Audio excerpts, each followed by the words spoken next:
pwede na pulinuhon. Yan, kinala natin ang budiga na kung saan doon ilalagay ang lahat ng mga palay. Kung sino mang may-ari ng palay, mapliti siya. Okay? Para di rin na siya magparabulan sa kalsada. Yan, may dakitlot, sinisiring ang mulinuhan. Mulinuhan, that is our project. Tama? Naroy ba itong project? Oo.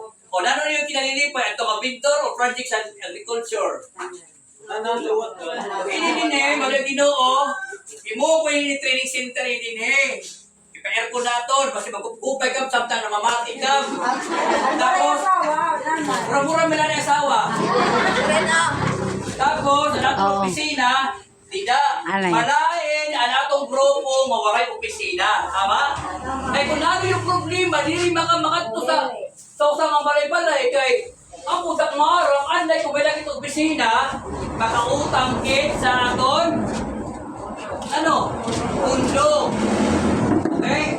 Iban utang, iban ayuda. Tama? So, palakpan natin sa kalungatingo.